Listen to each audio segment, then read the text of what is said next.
On the line, Abantero on the line. Rem Abdul yung Abantero on the line. Mindanao, bahagyang gabi, kumusta? Adlaw ga Sabado, pizza 28 sa bulan sa Mayo, tuwag 2028. Siyempre, welcome sa ito ang programa Abantero on the line. Inyong alagad, Rem Agdo. Ako nang hinaot ga samtag galaglantaw mo gaminaw ning ato ga programa ana karon kamos kapiskay o ga mayo ga panlawas. Kumusta mo din ha, balongon na sa Nagare Province niadto gabiyaging semana na kinabi nato ang inyo ga DepEd official sina aga kiniga sa sampit ang galungsod. Aga to sa nga duna day gamay karong problema din na aga DepEd balongon kabahin sa teenage pregnancy o sayo nga pagkabuntis sa mga batanong babae, labi na sa mga estudyante.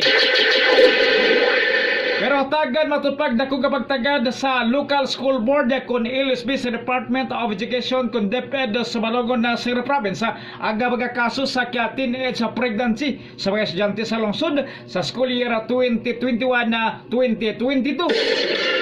Kada aga gibasalig niliyating sona ang kasamtaga ga DepEd supervisor sa Balongon na North District uban na kini nasingit ang isgutan natol sila ga second quarter meeting sa local school board kon LSB dagbalabay simanas pagpanguna siyempre ni Balongon na Municipal Mayor Attorney Tisa Constantino. Abantero on the line. Abantero on the line. Rem Abdul yung Abantero on the line. Ipatawag ni Mayor Constantino ang LSB meeting armasuta kung unsa baga panginahanglanon sa DepEd Balongon sa natad sa edukasyon sa lungsod aron gilayon kini ga kataga ga tubaga o ga aksyon. Yang konitingson nga sagad sa mga nabuntis ka mga batanong babae kasamtaga mga estudyante sa senior high school apan dili matud pa makaalarmag ilang ihap tungod gamay ra kini. Loyo ni kinahanglan matud pa dayon kini gipungan nga dili mo daghan na aga kaso sa teenage pregnancy sa lungsod. Dugang butyag pa sa mga DepEd official nga sa pagkakaron wala siya mahatag hustong ihap sa nabuntis nga mga estudyante sa Balongon tungod wala kini napil sa ilang agenda sa second quarter sa LSB meeting og nasingit lang kini sa paghisgot. Apan ang uban matud pa sa rasambit ka estudyante pabilin pag nag-eskwela face to face pero sagad kanila hilbag atog maklaro na o dagko na og mga tiyan nag-eskwela sila pinaagi sa distance learning system. Sigun iting soda ngang interbensyon o aksyon nga pagamyo nini sa panig sa Municipal Health Office tinas Balongon adto naman pa sila programa nini nga timanon ang mga buntis nga mga batanon og samtag sa panig usab sa DepEd Balongon papadayonon gyapon sila sa pag-eskwela pinagi sa module o bisitahon na sa guidance sa counselor o guidance sa coordinator. Second tension ang maong kaso so wali matupaw niya nila kinigisgutan sa third quarter meeting sa LSB sa musunod nga buwan sa Hunyo tuig 2022 sa arma plaster pagayo ang paghimo nilang intervention sa teenage pregnancy problem sa Malungon ng Sarangani Province. Ako nga paminaon nagatong eksklusibong paginabi ngadto kag Lia Tingson aga DepEd supervisor sa North District sa Malungon na Sarangani Province. Ito ganina og kaning teenage pregnancy. Gaano ba kataas ang atuang teenage pregnancy sa ato mga learners? Actually, hindi man siya ganun kataas but there are occurrence kaya kailangan maagapan na siya and to address also na to make the learners continue also their schooling despite of the present na situation nila. It is not alarming but dito kasi sa Malungon kahit na konti lang yun siya kailangan maagapan. Can you give the number, ma'am? Number of pregnancy? As of now, we don't have that number kasi hindi nakasali sa agenda. So, gi-raise lang kanina yun siya because during the monitoring, there are some schools na merong occurrence. We will discuss it for the next month namin na meeting to give the talaga yung concrete na numbers. Junior high school niya o senior high school? Most of them are senior high school. Okay. So unsay unsay intervention na to? Actually, the intervention is dito kasi sa Malong, we have also the program sa health nga kung mayroon din silang how to take care with them in the part sa education, diretso pa rin yung pag-aaral, diretso pa rin yung module, and they are also visited with our guidance counselors or guidance coordinators in the school. Pero although nabuntis silang, padayon gyapon sila Yes, sa pag-eskwela. Yes, sir. Face to face gyapon. Okay. Some of them are in school, meron, pero others are opted to do the distance learning modality. Okay. But I'm sure that ang numbers is not that alarming. Thank you, ma'am. Atong hisgutan na og unsa may cost ni pero dili agay mabalaka ang malungon o nanguna gipayag nga dili makaalarma kay gamay ra ang maong hiyap o dina. Pero ato kinikangan yung masayran nga dili lang kini problema sa malungon kining teenage pregnancy, kundi problema sa kini sa ubang munisipyo, sa ubang syudad, sa ubang probinsya o siyempre labaw sa tanan sa tibok nasod base sa record sa DOH ko Department of Health bikan kay usa kini usa sa mga dakong kaso karon kini kay pagdagsang sa kini or pagdaghan sa teenage sa pregnancy cases sa tibok nasod Pilipinas. Untuk yun gamay unsa man gyud ko sa aning teenage pregnancy kay kung unsa toy cause dapat mo to'y hinungdan mo to'y tutukan sa gobyerno nga masulbad para dili mo taas ang kaso sa teenage pregnancy. Magsupod naman gudi mga kabantiro sa kinibitog sayo nga pagsulod sa ito mga batanong babae ngadto sa kiniga pag-uyab-uyab. Kaya kung sayo sila musod, kung makauyab ng sayo, kinirabag mga lalaki karon kini mga batanon karon mga hot kayo. Nga walay ilag huda laing tumong nga kung makauyab ang ilang number 1 nga tumong nga kanang gitawag og maka-score sila. Kada sa tiniguang pa nga pag-istorya og hamtong pag-istorya way lipod-lipod kada baga makatilaw sila. Ang mga babae pod porque kay labman kuno nila ilang kinig labman nga nga uyab nga lalaki kung unsa po'y buhaton sa uyab mutog yan lang po dayon. Mutog, magpakis, una magpakis mo na, kissing mo na primero. Pagkasunod na, wana, hikap-hikap na. Tapos wana, labaw na hikap. Wana, ang resulta, unsa man? Kaya buntis, mabuntis na yun. Wala ba una-una ba nga, kaya bitog, unsay sangputan sa ako ning lalaki, kung unsay ako ning buhaton karon, unsay sangputan ani akong uyab nga babay, og an na baka ako manubag.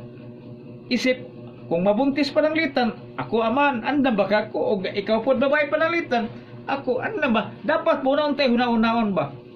Kanang paguyab-uyab, dili na mapugga na to. Kay kitang ginikanan, wabang tagauban sa atong mga anak batag oras.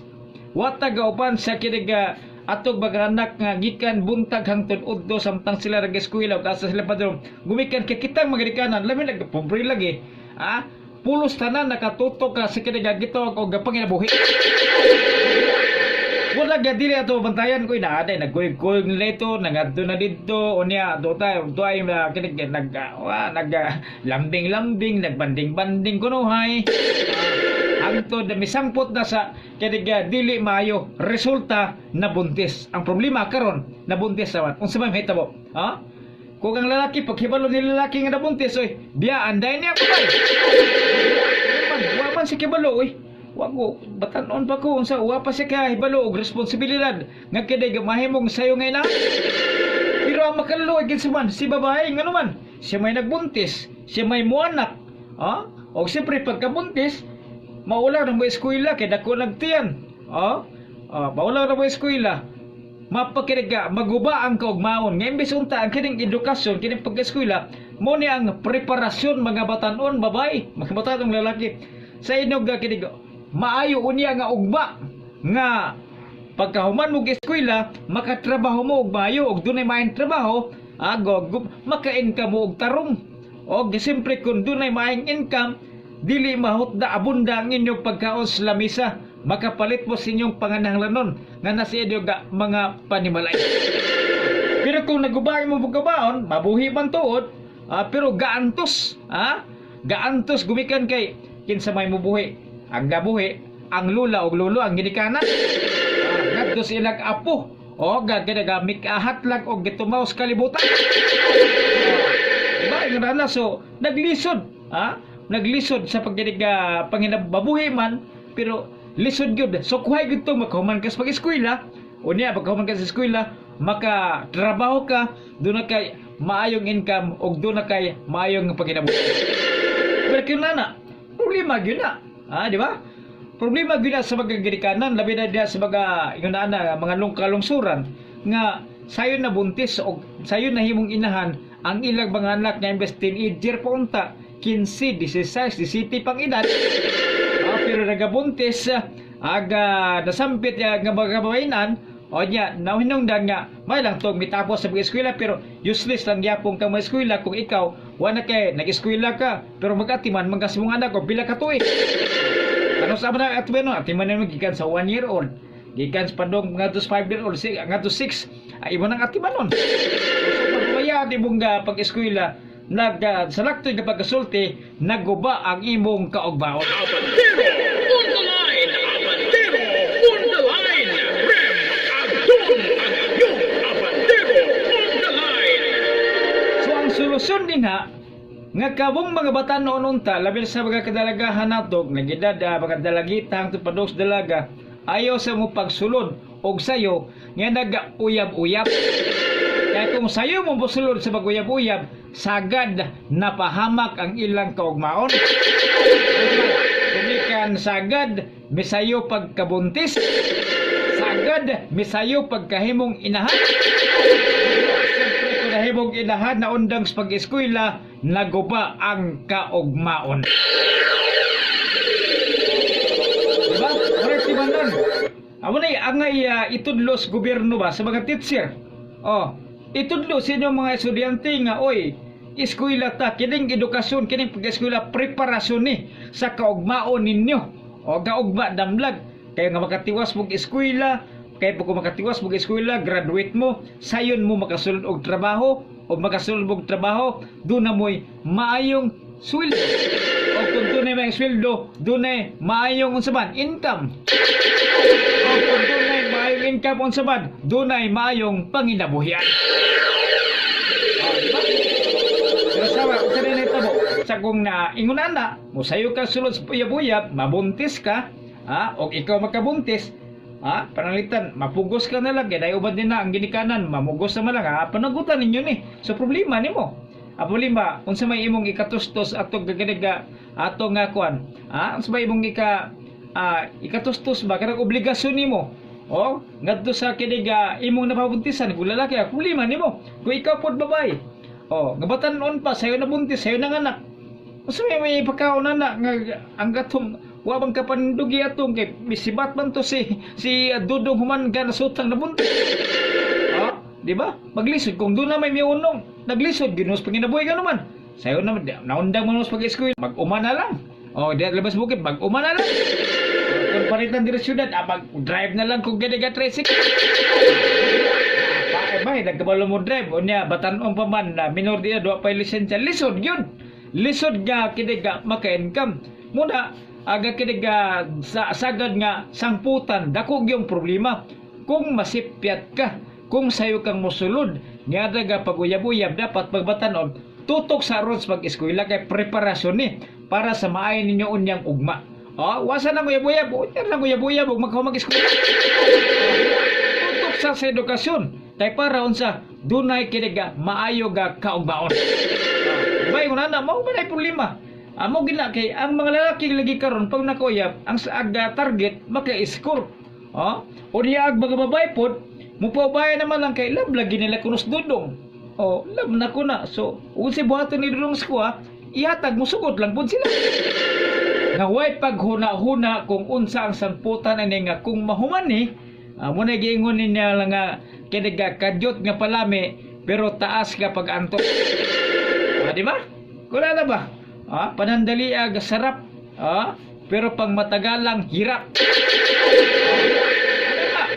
Muna agay bantayan sa ato mga batanon ay mo pagpadala sa kinig pinipitik sa inyong dughan. Kanang gagugma-gugma labi nag-teenager pa nga tawag ana na mo sa una papilab. Dili pag yun na maoy mugugma. Kundili inyo lang nang naka-attract lang mo, nakhanga lang mo din na himon yung crush. Hindi sa diyang nanguyab ninyo, gisugot po din ninyo. Pagsugot, nagpahimulos po si Dudong na yun. Away lang una-una, kundi ang target, labing hot kayo mga batanon ka, kundi maka-score. Score na ilang tawag, pero sa ato ang mga hamtong, away lipod-lipod, kaya ang tawag na kanang gusto lang mutilaw dayon. Gusto mutilaw dayon o kinig ito ang dilaglang. Wala, yun na. Pero way gapay paghuna-una o pagmahuman ni, unsa ang mahitabo o unsa ang sangputan. Ingon ana, way paghuna-una ana. Inundang problema gyud po sa ang tambag nato sa mga batanon. Tutok sa pag-eskwela kung junior high school, senior high school, tutok sa pag-eskwela.